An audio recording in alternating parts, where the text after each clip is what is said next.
Man, oh man, oh man. My PlayStation Nation brothers and sisters.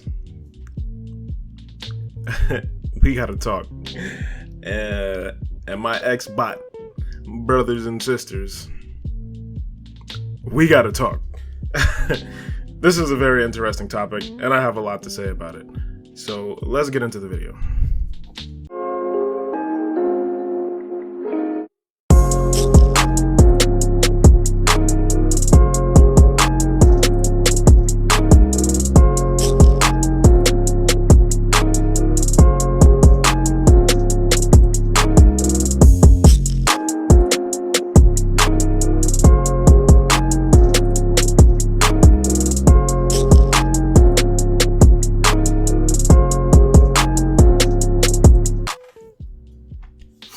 All right, man. So the big news that has been persistent for the last few months since we've heard about it from the very beginning, about Microsoft acquiring Bethesda. They just finalized the deal for Bethesda, and now Xbox and Microsoft officially owns ZeniMax Studios. Or whatever they're called, and they officially now own the IP for the various studios and games that are under that specific umbrella, right? Now, there are a lot of things to talk about with this topic, man. I want to caveat this video let me start by prefacing this video by saying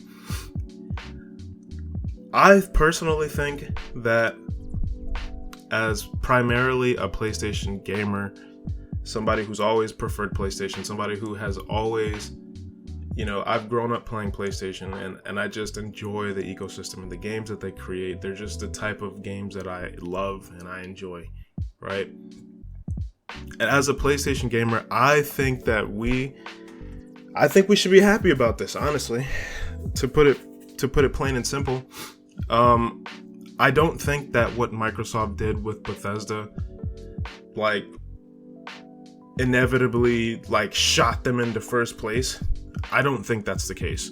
A lot of people are out here kind of saying and just speculating that this is the end of PlayStation and the end of Sony and all of this, and I'm back here look, that is not the case. It just isn't. I mean, PlayStation is still the dominating factor when it comes to the console gaming space. There's no denying that, Now, as a primarily PlayStation PlayStation-centric gamer, what Microsoft did was a good move. It was. And to be perfectly honest with you, I don't understand the hate behind it. I really don't. I'm actually really happy about this. I really am. And I'm going to tell you why. And I'm going to tell you why, in my opinion, I think that PlayStation gamers should be happy about this. They should be happy that Microsoft is actually standing up to the fight, to battle against PlayStation and Sony. Because how else do you think that we're going to continue to get great things? If one side gets complacent, then the others, then there's no reason for them to push forward to be better and great. So, anyway, I think this was a great move. But let's get into the details here. So, there was an interview a few days ago where Phil Spencer officially confirmed that the Bethesda games, following the completion of the acquisition for ZeniMax, that all of the games would be exclusive to Game Pass. Notice, Phil Spencer did not say exclusive to Xbox. He said it would be exclusive to Game Pass. So anywhere that Game Pass will be, or currently is in the moment, is where all of those games will be. Now, why is this a big deal, in my opinion? Because if you've been following anything Phil Spencer has been saying about what their plans are with Game Pass and Xbox, quote unquote, right, is that they want to put all of their games everywhere, anywhere, right? Now, how much does that have to gain? Like, when we're talking about, from what Microsoft wants to do and from Sony's perspective with PlayStation, what reason would they have to have Game Pass on their platform?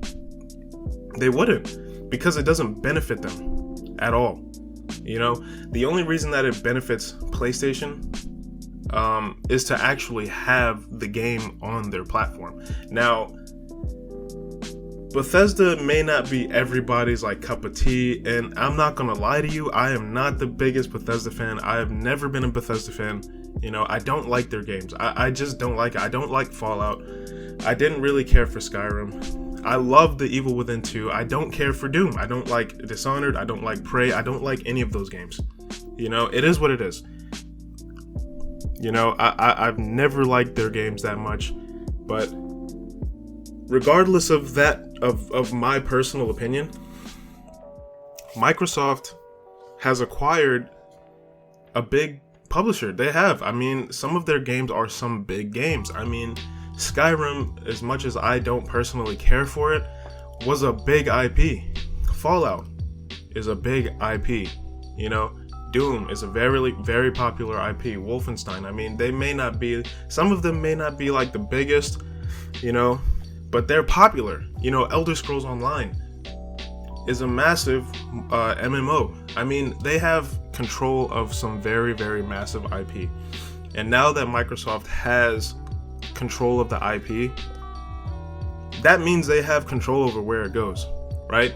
So they're essentially saying that they don't want it, not that they don't want it on PlayStation, but if Game Pass isn't there, then it's not going to be there. And like I was saying before, PlayStation doesn't want Game Pass onto PlayStation because it does not benefit them. But in this particular case, the fact that Sony is losing access to some of these big franchises from their platform is putting them in a position where they have to make a choice. They have to make a decision. They have to say, what, either we lose some of these IP, Fallout and Skyrim and all of those games, right, which are big IPs, or we allow Xbox or Microsoft to put Game Pass onto PlayStation in order to have access to them, because it is what it is. It's not that Microsoft isn't unwilling to put their games on PlayStation. They've already stated that they want to put their games everywhere, right? So that was a good move. I'm not going to lie to you. I really think that this was a very smart decision for Microsoft. And as much as some people are trying to downplay this, I think it was a very smart move. Now, I feel like one of the reasons why people are sort of downplaying the fact that that Microsoft made this move was because along with this, Bethesda didn't really... They didn't have any new announcements. They didn't have any new games. All of the games that they showed were games that have already been out forever, and most of them are on PlayStation now. You know what I mean? So a lot of people are like, oh, it doesn't matter. Sony doesn't really need to do anything because they didn't show anything. And I get that, So Microsoft at this moment, although I do feel like they made a smart decision in doing this in terms of competing with Sony and PlayStation, and trying to grow Game Pass the way that they are, inevitably, ultimately, they didn't show anything. So right now, they're not truly reaping the benefits of the acquisition of Bethesda. But my thing is, and the reason why I feel like this is such a smart move from them, is that although Microsoft did not showcase anything new right now, think about what will happen in the future. A lot of people say that Sony does not need to react to this. I personally don't agree with that. I think they do. And the reason why and I'm not saying that they have to jump through hoops, but the reason why I feel like they need to react to this in some way is simply because when those games start coming out, when Elder Scrolls 6 comes out, the new Fallout, all of those new Doom games and whatever, all of those games, I personally don't care about them, but when they start coming out, people are going to start looking side-eyed. Why? Because they're not on the platform anymore. Those are widely known games that have been available on almost every platform since forever, you know, and now the biggest platform holder, PlayStation, no longer has it. I'm telling you right now, they're not really reaping the benefits of it, but they're playing a little chess game, man.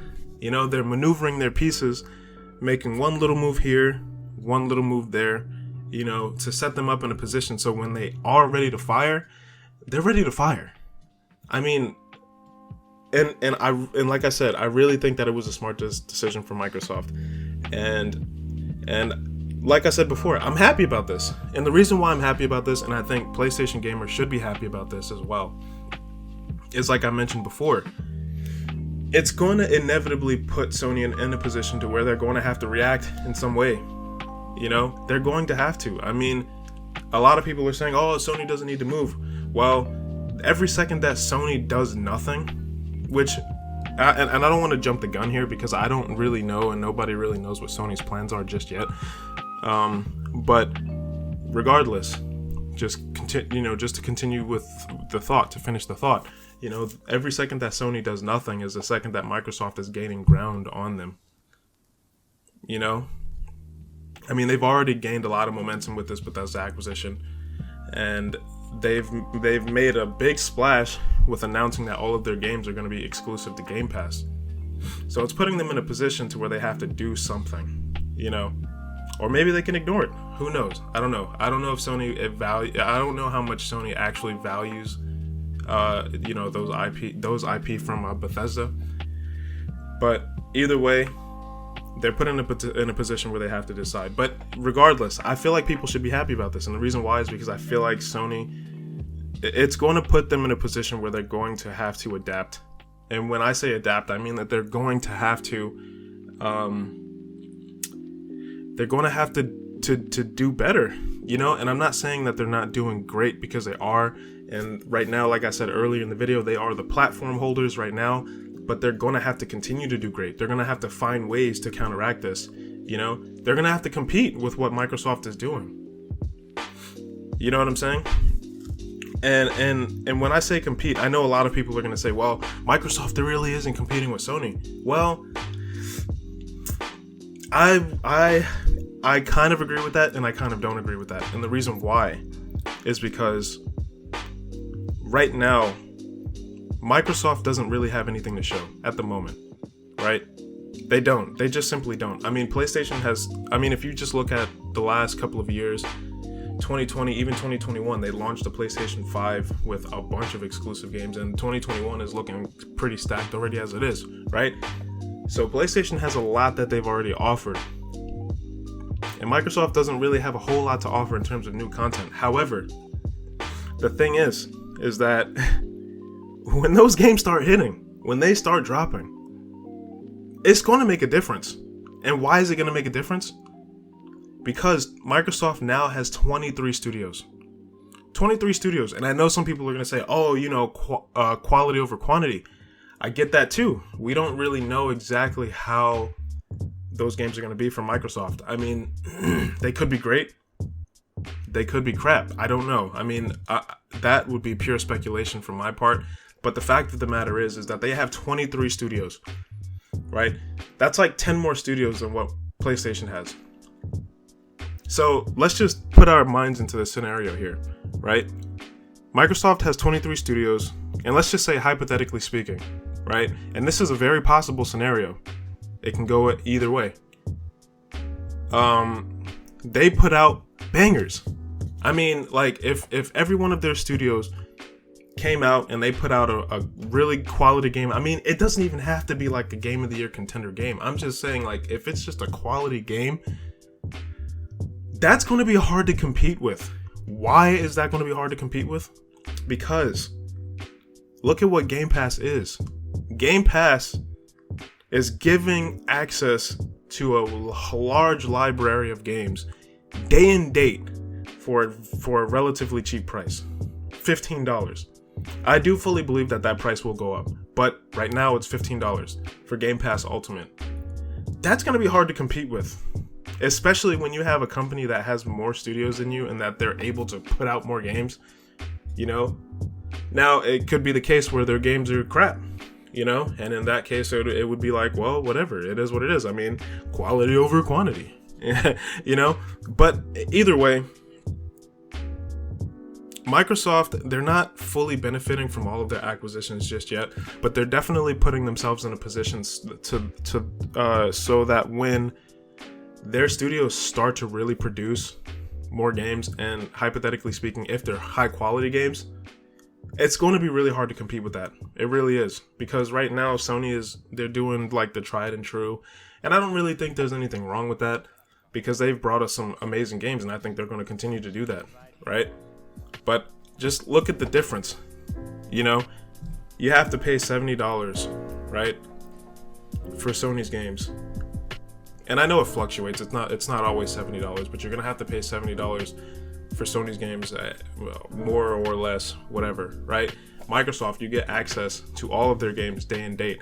23 studios, they're constantly able to pump out games, you know? And if they're quality games, that's just hard to compete with. You know what I mean? So that whole topic is a whole nother conversation. But either way, Microsoft put themselves in a position to where they have to, where Sony has to make a decision. You know, Microsoft have put Sony in a position where they have to make a decision. Either they lose the games, some of these big games like Skyrim, or they allow Game Pass onto PlayStation. Now, I don't know which way it'll go. It'll be interesting to follow it, but me personally, as a PlayStation gamer, I think this is great, man, because I think it's going to make them adapt, and I think it's going to continue to help them to not be complacent. You know, like back in the PS3 days, PS2 days, whatever. You know, they got cocky and they lost. Not lost, but you know, they lost a lot of their headway, you know, and their mind share, and they had to fight to get it back. You know what I mean? So this is great, man. I think this is really good for us PlayStation gamers, because I think it'll push Sony to continue to do great things, man. I think it'll keep them from being complacent, and I think it'll help them to bring us more awesome stuff, man, because they're going to have to compete with the competition. You know, they are. And a lot of people who are saying that Game Pass isn't a threat, I'm going to bring a little bit of reality to you guys, man. Game Pass can definitely be a threat. Absolutely. It can absolutely be a threat. And that whole conversation, I've been saying I was going to make this whole Game Pass video. But yeah, I'm going to have to make a separate video on that one, because, you know, a lot of people are saying that Game Pass isn't a threat. It can definitely be a threat, especially if Microsoft is very successful with building Game Pass the way that they're like envisioning it. You know, it would just be very hard for Sony to compete with something like that level of value and that level of output, you know, especially if their games are good, you know. And I think Sony knows that. I think that they know that Game Pass is potentially a threat, and that's why they're starting to maneuver to try and counteract it with something, whether it's PS Now or PS Plus or whatever the case is. But anyway, that's pretty much all I had to say, man. I think this was a good move from Microsoft. I'm glad that they did this. I'm glad that those games are exclusive to their whatever platform or ecosystem or whatever. You know, because now Sony has to move. They have to make a decision. They don't have to move. I mean, I'm not saying that they absolutely have to, but they have to make a decision. That's basically what I'm saying.